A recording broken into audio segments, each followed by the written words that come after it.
ಸಚಿವ ಜಮೀರ್ಗೆ ತಲೆದಂಡದ ಭೀತಿ. ದಿಲ್ಲಿಯಿಂದ ಬರುತ್ತಾ big message. CM Siddaramaiah helpless ಆದ್ರ. ರಾಜ್ಯ ಕಾಂಗ್ರೆಸ್ನಲ್ಲಿ ಪಕ್ಷ ವಿರೋಧಿ ಚಟುವಟಿಕೆಗೆ ಸಂಬಂಧಪಟ್ಟಂತೆ ಅಲ್ಪಸಂಖ್ಯಾತ ನಾಯಕರ ನಡುವಿನ ದಂಗಲ್ ದಿನದಿಂದ ದಿನಕ್ಕೆ ತೀವ್ರ ಸ್ವರೂಪ ಪಡೆದುಕೊಳ್ಳುತ್ತಿದೆ. ಇದೇ ವಿಚಾರಕ್ಕೆ ಸಂಬಂಧಪಟ್ಟಂತೆ ಇನ್ನೂ ಹಲವರ ಮೇಲೂ ಕ್ರಮ ಕೈಗೊಳ್ಳುವ ಬಗ್ಗೆ ಹೈಕಮಾಂಡ್ನಿಂದ ಸಂದೇಶ ಬಂದಿದೆ ಅನ್ನೋ ಸುದ್ದಿ ಆಡಳಿತ ಪಕ್ಷದಲ್ಲೇ ವ್ಯಾಪಕವಾಗಿ ಹರಿದಾಡ್ತಿದೆ. ಇದು ಸಚಿವ ಜಮೀರ್ ಅಹಮದ್ ಅವರನ್ನ ತುಸು ವಿಚಲಿತಗೊಳಿಸಿದೆ. ಹಾಗಾದ್ರೆ ಜಮೀರ್ ಅಹಮದ್ ತಲೆದಂಡದ ವಿಷಯದಲ್ಲಿ ಸಿಎಂ ಸಿದ್ದರಾಮಯ್ಯ ಹೆಲ್ಪ್ಲೆಸ್ ಆದ್ರ? ಆ ಕುರಿತ ಇನ್ಸೈಡ್ ಮಾಹಿತಿಯನ್ನ ಬಿಚ್ಚಿಡ್ತೇವೆ. ಆದರೆ ಅದಕ್ಕಿಂತ ಮೊದಲು ಹಲೋ ಕನ್ನಡ ಯೂಟ್ಯೂಬ್ ಚಾನಲ್ ಅನ್ನು ಸಬ್ಸ್ಕ್ರೈಬ್ ಮಾಡ್ಕೊಳ್ಳಿ. ಹಾಗೇನೇ ಪಕ್ಕದಲ್ಲಿರೋ ಬೆಲ್ ಬಟನ್ ಅನ್ನು ಪ್ರೆಸ್ ಮಾಡಿ. ಜಮೀರ್ ಅಹಮದ್ ಖಾನ್ ರಾಜ್ಯ ಕಾಂಗ್ರೆಸ್ನ ಪ್ರಭಾವಿ ಸಚಿವ. ಸಿಎಂ ಸಿದ್ದರಾಮಯ್ಯನವರ ಪಾಳೆಯದಲ್ಲಿ ಗುರುತಿಸಿಕೊಂಡು ಆಗಾಗ ಡಿಕೆಶಿ ಬಣದ ವಿರುದ್ಧ ನಯವಾಗಿ ತಿರುಗಿ ಬಿಡುತ್ತಿದ್ರು.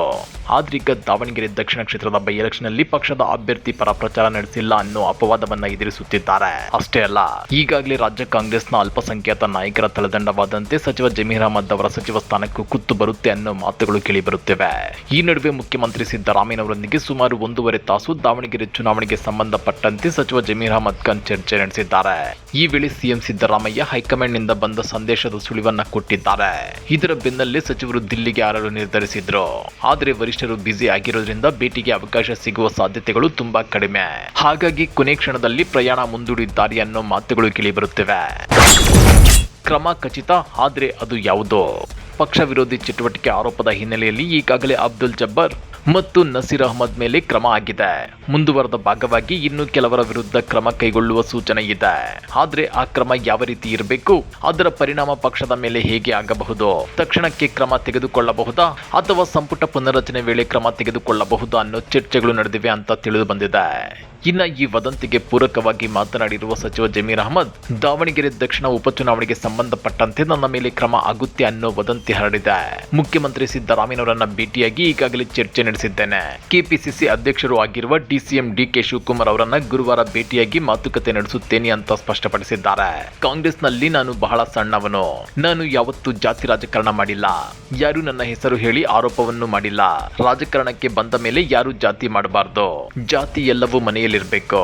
ರಾಜಕಾರಣದಲ್ಲಿ ಜಾತಿ ಮಾಡಿದ್ರೆ ಹುಳ ಬಿದ್ದು ಸಾಯುತ್ತಾರೆ. ನನ್ನದು ಬಡವರ ಜಾತಿ ಅಂತ ಹೇಳಿದ್ದಾರೆ. ಕ್ರಮದ ಸುಳಿಯಿಂದ ಹೊರಬರುವ ಕಸರತ್ತು. ಇನ್ನೊಂದೆಡೆ ಸಚಿವ ಜಮೀರ್ ಅಹಮದ್ ಖಾನ್ ಕ್ರಮದ ಸುಳಿಯಿಂದ ತಪ್ಪಿಸಿಕೊಳ್ಳಲು ತಂತ್ರ ಹೆಣೆಯೋದ್ರಲ್ಲಿ ತಲ್ಲೀನವಾಗಿದ್ದಾರೆ. ಮುಖ್ಯಮಂತ್ರಿ ಭೇಟಿಯ ಮರುದಿನವೇ ಸಿಎಂ ರಾಜಕೀಯ ಕಾರ್ಯದರ್ಶಿಯಿಂದ ಬಿಡುಗಡೆಗೊಳಿಸಲಾದ ನಸೀರ್ ಅಹಮದ್ ಮನೆಗೆ ಧಾವಿಸಿದ್ದಾರೆ. ಅಲ್ಲಿ ಕೆಲ ಹೊತ್ತು ಇದೇ ವಿಚಾರವಾಗಿ ಚರ್ಚೆ ನಡೆಸಿದ್ದಾರೆ. ಆ ಬಳಿಕ ಕುಮಾರಕೃಪಾ ಅತಿಥಿ ಗೃಹದ ಎದುರು ಇರುವ ಅಪಾರ್ಟ್ಮೆಂಟ್ ಒಂದರಲ್ಲಿ ಸಚಿವರಾದ ಕೃಷ್ಣ ಬೈರೇಗೌಡ, ದಿನೇಶ್ ಗುಂಡೂರಾವ್ ಅವರೊಂದಿಗೆ ಸಮಾಲೋಚನೆ ನಡೆಸಿದ್ದಾರೆ. ಇದರ ಮುಂದುವರೆದ ಭಾಗವಾಗಿ ಡಿಕೆ ಶಿವಕುಮಾರ್ ಅವರನ್ನು ಭೇಟಿಯಾಗಿ ಚರ್ಚೆ ನಡೆಸಲಿದ್ದಾರೆ. ಇದಕ್ಕೆ ಪ್ರತಿಯಾಗಿ ಪಕ್ಷದ ಅಭ್ಯರ್ಥಿ ಸೋಲಿಸಲು ಕೆಲ ಅಲ್ಪಸಂಖ್ಯಾತರೇ ಪ್ರಯತ್ನಿಸಿದ್ರು ಅನ್ನೋ ಗಂಭೀರ ಆರೋಪ ಮಾಡಿರುವ ಶಾಸಕರಾದ ರಿಜ್ವಾನ್ ಅರ್ಷದ್, ಯಾಸೀರ್ ಪಠಾಣ್, ಸಲೀಂ ಅಹಮದ್ ಅವರೊಂದಿಗೆ ಸಚಿವ ಎಸ್ ಮಲ್ಲಿಕಾರ್ಜುನ್ ಸಿಎಂ ಭೇಟಿಯಾಗಿ ಇಡೀ ಬೆಳವಣಿಗೆಯ ವರದಿ ಒಪ್ಪಿಸಿದ್ದಾರೆ ಎನ್ನಲಾಗಿದೆ.